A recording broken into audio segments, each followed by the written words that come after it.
If the Tennessee Titans want to knock off the Houston Texans on Sunday, Derrick Henry must get his revenge. I'll explain how he can do it on today's edition of the Locked On Titans podcast. Let's get it. You are Locked On Titans, your daily Tennessee Titans podcast, part of the Locked On Podcast Network, your team every day.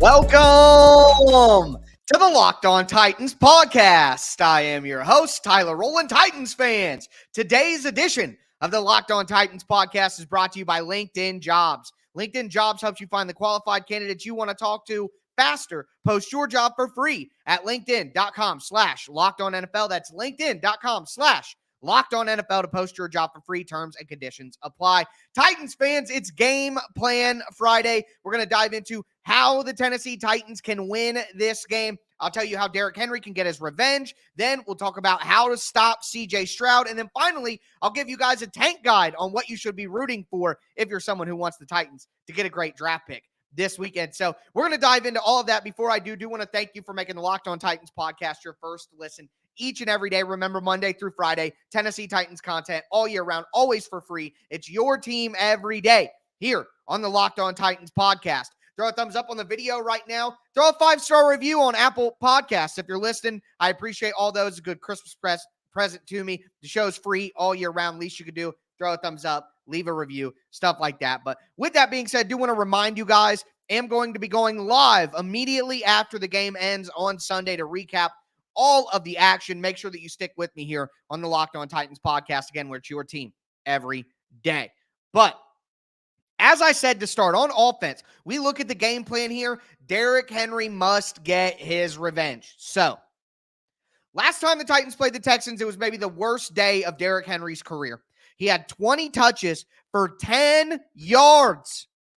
That's so terrible that we haven't seen a stat line that bad since 1951, and the player had 5 more yards. 20 touches for 15 yards. Henry had 20 touches for 10 in the modern NFL 70 years later. Insane how bad that game was.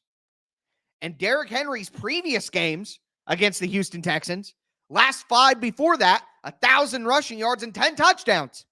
So Derrick Henry is used to dominating the Houston Texans, and to have one of the worst performances in NFL history against them, that simply can't stand.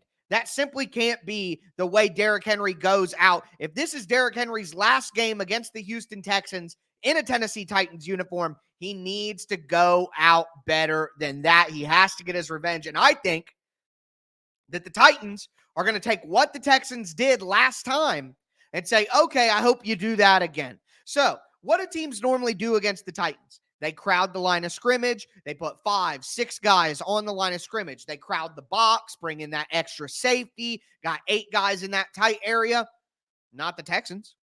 The Texans played 2 deep safeties and said, you're not beating us with those deep shots. And they only played 4-man fronts. And they said, you can double team us all you want on the line of scrimmage. You ain't going to win. And the Titans didn't. I've been covering the Titans now. This is my 5th season, I believe, 19, 20, 21, 22, 23. My 5th season covering this team, watching film on this team. I have never seen anybody play the Titans the way the Texans did in that game. That is the opposite of how teams play the Titans because you're scared of the run game. The Texans were not. So, I think rather than the Titans saying, okay, you're not going to do it, we're going to change what we did. No, I think the Titans are going to double down. They're going to do what they did last time on steroids. And the key name to tell you about is John Ojukwu. All right. He is a second-year player out of Boise State, offensive tackle.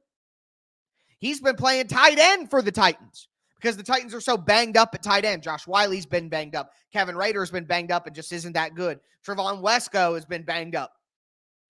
So John Ojukwu, I think, is going to get a ton. And the coaches said this week his performance was good and he deserves more reps. He's been working with the tight ends in practice. John Ojukwu is going to be a tight end plus, a tackle plus, and be a 6th offensive lineman for the Titans. And I think the Titans are going to say, All right, Texans, come out in your four-man fronts with your two deep safeties. We're putting 6 offensive linemen on the line of scrimmage with a tight end, and we're going to blow you off the ball.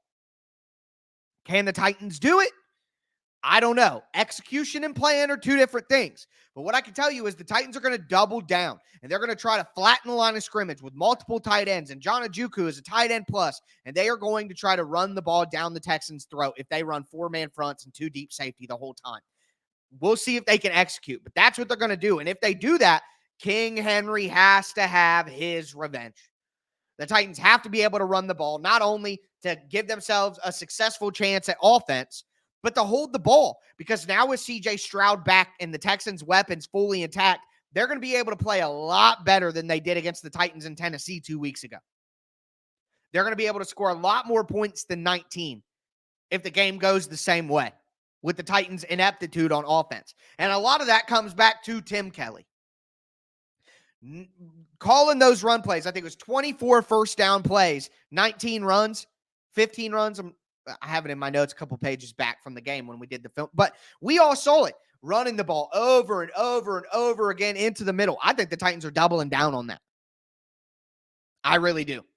So that's what I'm expecting. And if Derrick Henry doesn't have a great game, the Titans are not going to have a chance to win, because I guarantee that their game plan is we're going as heavy as possible, and that includes an offensive tackle at tight end. We're going to try to push you around. Now, when they throw the ball, to me, you got to get the screen game going. And I don't mean running back screens. I don't mean fake play action and then hit a little outside screen to Derrick Henry. I mean actual like college football screens, a quick tunnel screen to the wide receiver, a quick screen to the tight end on a slip.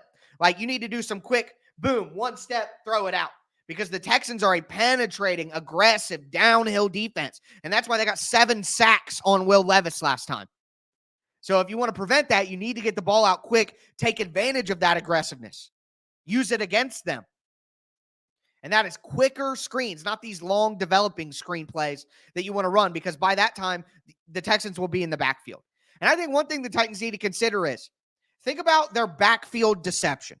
Think about how the Titans like to use guys running through the backfield, use motion, fake handoff to Derrick Henry going outside, inside handoff to Tajay Spears. It's all about backfield deception. Well, to me, this week, you need to deceive the Texans going horizontally. All right, not just a play action fake going vertically, where Will Levis is faking the play action and then just vertically dropping back. You need to have play action fakes that get the defense moving sideways instead of allowing them to go downhill and keep their target in frame. All right, so side-to-side backfield deception, not vertical. Quick screens, quick ball out of the hand to deal with the over-aggressiveness and the penetration. And then, of course, like I said, Derrick Henry has to have revenge. He has to go back to the Derrick Henry that was against the Texans the previous 5 matchups, not the historically poor performance we saw from Derrick Henry 2 weeks ago. So will they be able to execute? I don't know, but that should be the plan. We're going to talk about the defensive plan going forward, how the Titans can stop CJ Stroud. And at the end of the show, I'm going to break down what you need to be rooting for if you want the Titans to have the best draft pick possible this upcoming draft, this upcoming April. So we're going to dive into a lot more on today's show. Before we get into it, though, do want to let you know that today's episode is brought to you by LinkedIn Jobs. Look, when you're hiring for your small business, you want to have as many top-tier candidates as possible to interview. I feel the same as I do about the Titans, who need the most possible top-tier candidates to interview in the draft. But that's why you have to check out LinkedIn Jobs. LinkedIn Jobs has the tools to help you find the right professionals for your team faster and for free. LinkedIn isn't just another job board. LinkedIn has a vast network of more than 1 billion professionals, and it makes it the best place to hire. Hiring is easy when you have that many quality candidates. So easy, in fact, that 86% of small businesses get a qualified candidate within 24 hours. LinkedIn knows that small businesses wear so many hats, might not have the time and the resources to hire. That's why you have LinkedIn. And thankfully, LinkedIn, the process is intuitive, it's quick, and it's easy. Post your job for free at linkedin.com/LockedOnNFL. That's linkedin.com/LockedOnNFL to post your job for free. Terms and conditions apply.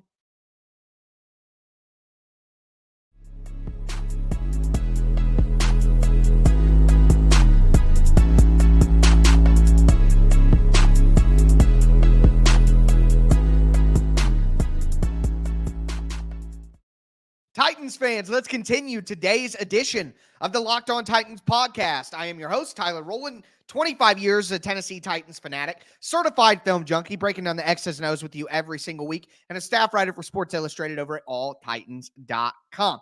We talked about the offensive game plan. Now I want to get into the defensive game plan. Remember, at the end of the show, I'm going to give you a rooting guide, who you should be rooting for if you want the Titans to tank and get the best draft pick possible the rest of the season.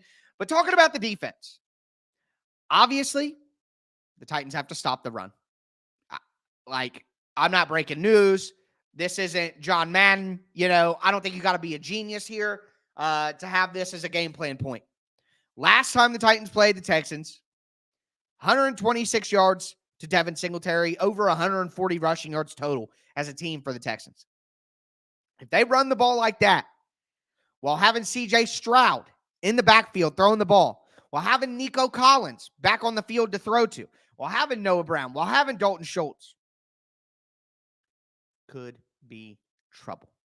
Could be trouble, ladies and gentlemen. I mean, that is why on yesterday's Crossover Thursday, I predicted this game to be 26-16. I think the Texans win by double digits because they won by 3 last time in Tennessee. And now they get Stroud and Collins back, and they're at home after playing the Titans once already. That's just tough. Now, I think the Titans keep it close early. I think this is like a 13-10 halftime score. I think this is a battle early on. But as we've seen for most of the year, other offenses are just able to have more success late in the games and able to put more points up on the board and able to come away with victories. And that's what I'm seeing here. And a lot of it comes down to the Texans are just a much better football team than they were 2 weeks ago when the Titans lost to them at home. So it's just basic logic there. You know what I mean? But if the Titans want to win the game, they have to stop the run. There's no doubt about it. And especially in the A-gaps, the linebackers, they have to step up. They have to be able to get off blocks and get the ball carrier down. And a big thing is tackling. The Titans, when they struggle, it's because they don't tackle. They'll hit guys 2-3 yards into a run, and then the ball carrier will get 9, 8, 10 yards. And you just can't do that. You just can't live on that. Linebackers who don't tackle very well. Defensive linemen who can't hold on. I mean, it's just a tough position. And I'll be honest with you. I don't expect the personnel that the Titans have right now to be able to do that job. I don't.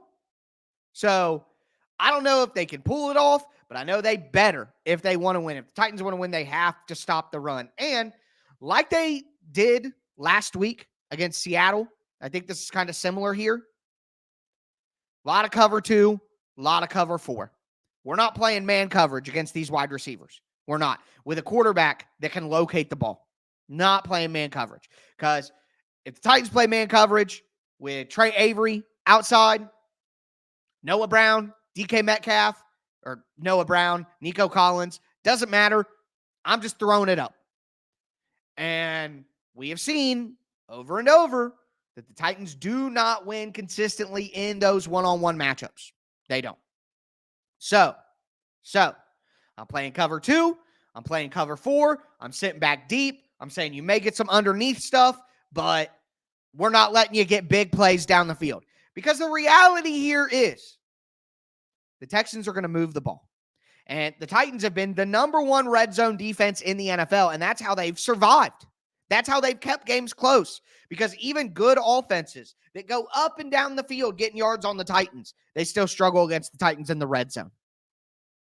So you play cover 4, you play cover 2, you keep everything in front of you. You understand that Stroud is going to hit some guys. He's going to hit some short stuff. They're going to move the chains from 20 to 20. They're going to move the ball. But once you get to the red zone, you hold them. And if you can make them kick field goals a couple of times, and then you get some turnovers, now you have a shot. The Titans are a bad football team, so they got to play the same classic formula anytime they play and hope that it wins. Get a couple turnovers, make red zone stops because you can't stop offenses from going up and down the field, and hope to hit some explosive plays and run the ball on offense. I mean, that is it. That's where it's at for the Titans now. It's the only way that they can win. It's the only answer that they have. So we'll see. As for some individual matchups, I always go over some individual stuff. Again, we're going to talk about what the Titans need to be looking for if they want the best draft pick possible here in just a second. But Treylon Burks. Burks had a good game against the Texans last time. 3 catches, 62 yards. And Burks should have had 120 yards and a touchdown because Will Levis missed him. Bad miss.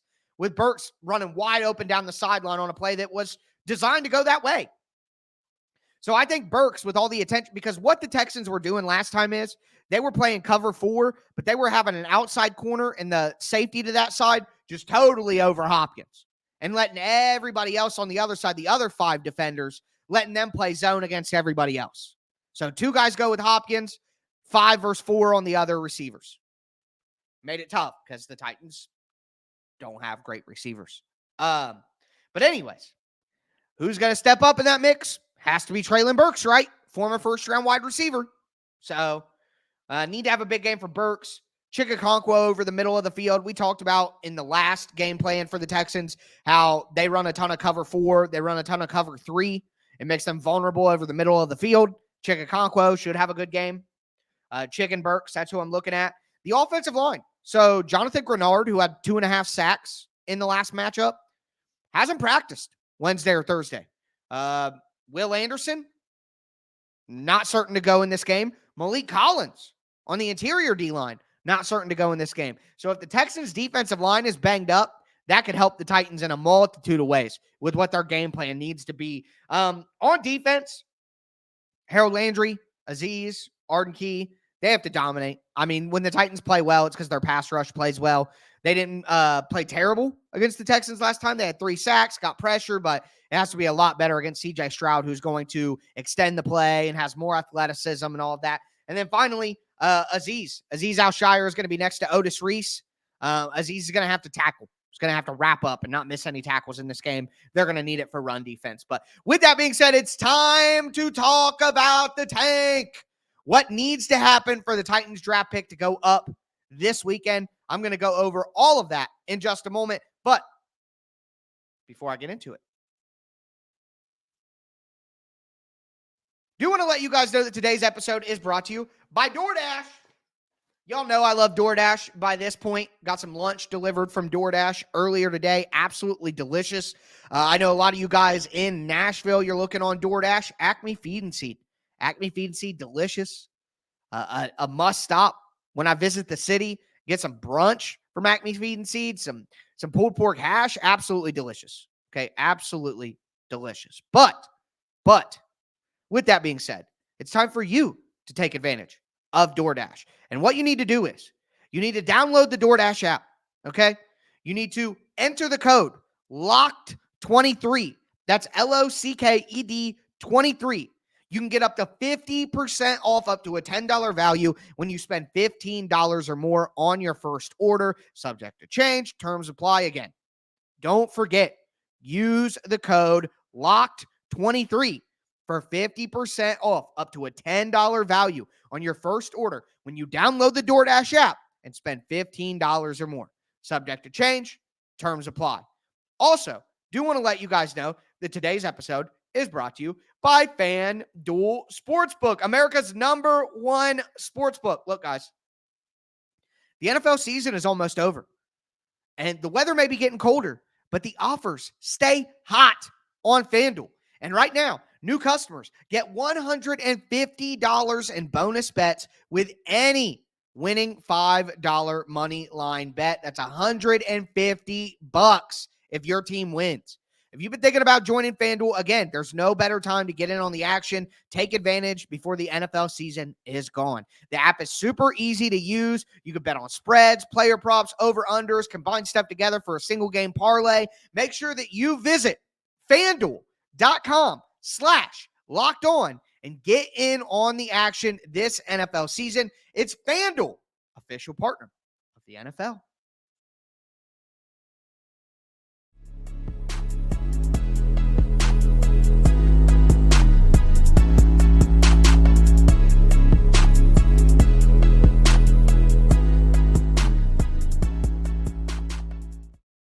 Titans fans, we are going to continue today's edition of the Locked On Titans podcast. We're going to cap things off, okay? We got the offensive game plan already in the books. We got the defensive game plan, some of the individual matchups already in the books. But I want to do things a little bit differently here because normally we spread things out, but I think it's important that we go over the tank, okay? And what the Titans need to do to improve their draft pick, because that's obviously very important, and a lot of people are paying attention to that right now. Before I dive into your rooting guide for Week 17, do want to thank you for making the Locked On Titans podcast your first listen each and every day, Monday through Friday, Tennessee Titans content all year round, always for free. You're not going to beat that anywhere else. Also want to let you know that Locked On has launched the first ever national sports 24/7 streaming channel on YouTube. Locked On Sports Today is here for you 24/7, covering the top sports stories of the day with local experts from Locked On,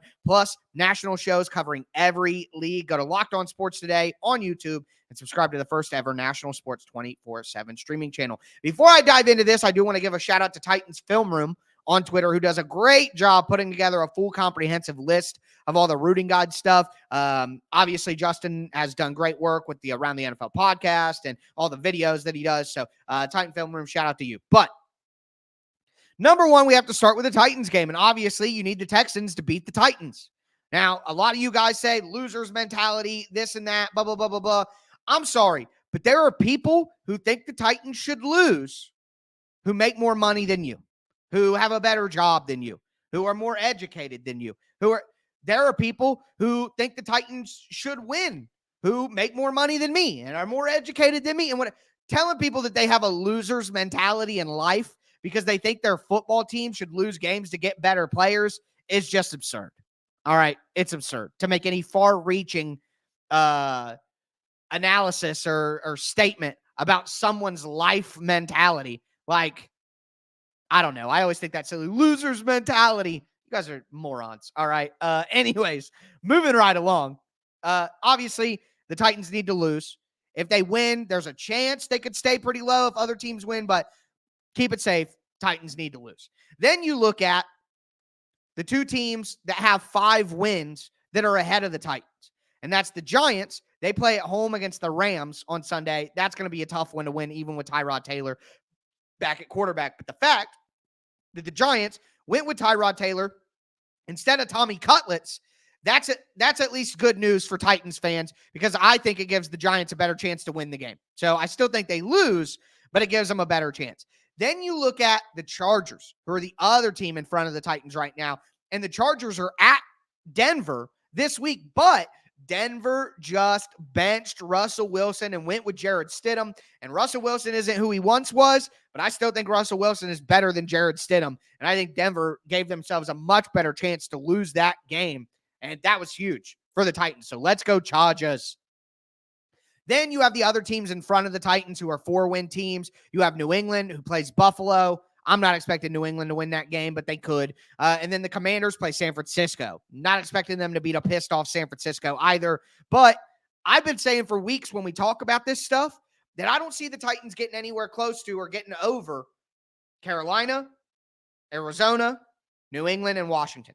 I never expected the Titans to get over those teams. So as long as the Titans have a top 5 pick, we're in shape. So I'm okay with as long as the Giants and the Chargers each win one more game apiece. And honestly, as long as one of those teams wins one more game and Titans jump in front of them, I'll be happy with top 6. But the second tiebreaker here, outside of just your record, is your strength of schedule. How hard is your schedule? And the easier the schedule is, the higher your pick will be. Because if you have 4 wins and another team has 4 wins, but they did it against a harder schedule, that means they're probably a better team. So the lesser team would be the easier schedule. So for schedule reasons, you want Vegas to beat the Colts. That's pride reasons too. The Jets to beat the Browns. You guys have probably seen that game by the time you hear this. I don't think that's happening. Cincinnati to lose to Kansas City. I think Kansas City gets that done. Dallas to lose to Detroit. Chicago to lose to Atlanta. Miami to lose to Baltimore.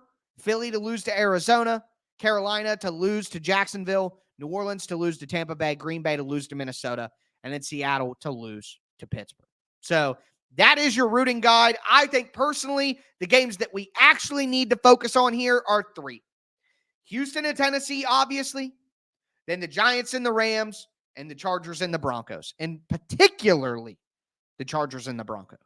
We need the Chargers to win that game. But regardless of all of that, I'm going to be back here on Sunday breaking down everything that you need to know about what happened in that game against the Texans. Before I go, though, I got to give a shout out to my baby boy, Kobe. Say hi, Kobe. Kobe is 11 years old today. He doesn't like sitting on my lap in this way, but I wanted to show you guys and to give a shout out to my boy. So say hi, Kobe. Happy birthday, Kobe. Love my dog. And I know that he doesn't always make a lot of noise on the podcast, but I certainly wouldn't have been able to do this show the last few years without him. So shout out to Kobe. Happy birthday. Shout out to all you guys as well. Yep, I'll be back with you on Sunday to break down all the action. But that is going to do it for me today, folks. As always, I am your host, Tyler Rowland, and this was Locked On Titans.